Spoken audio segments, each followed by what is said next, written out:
एक घटना आहे आणि कशा पद्धतीने ही घडली?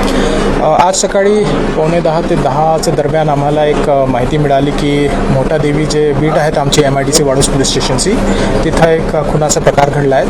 आमचे पोलीस स्टेशनची टीमने रिस्पॉन्ड केला. इथं आल्याबरोबर आम्हाला कळालं आहे की एक हाऊसिंग सोसायटी आहे, त्यातील एक फ्लॅटमध्ये ही घटना घडली आहे. घरामध्ये घुसल्यावर आम्हाला एक लेडीची बॉडी मिळाली आहे.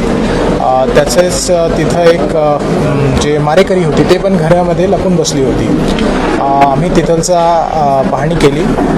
तिथं जे मयत महिला आहे त्यांची सासू पण तिकडे हजर होती ज्यावेळेस ही घटना घडलेली आहे. ते त्याचे साक्षीदार आहेत. त्यांचं म्हणण्याप्रमाणे की त्यांनी जे आरोपी आहेत त्यांनी एक सोबत पिस्टल आणली होती, पिस्टलसारखं काहीतरी आणलं होतं.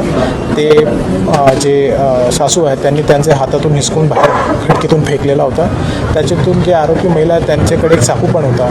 ते चाकूने ते मयत महिलावर हल्ला केला.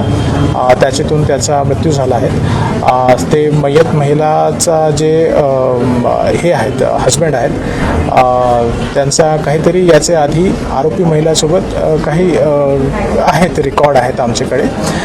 सध्या आम्ही ते बॉडी हलवणार आहेत. त्याच्यानंतर घटनास्थळ पंचनामा सुरू आहे. गुन्हा दाखल करण्याचे आम्ही प्रक्रिया सुरू ठेवलेली आहेत आणि पुढील जसं आम्हाला माहिती मिळते त्या बाबतीत आपल्याला अपडेट करू. एक आपल्याला स्पेसिफिकली सांगू की जे आरोपी महिला आहेत ते आमच्या ताब्यामध्ये आहेत आणि जे आमची प्रक्रिया आहे गुन्हे दाखल करून तपासची ते सुरू झालेली आहे.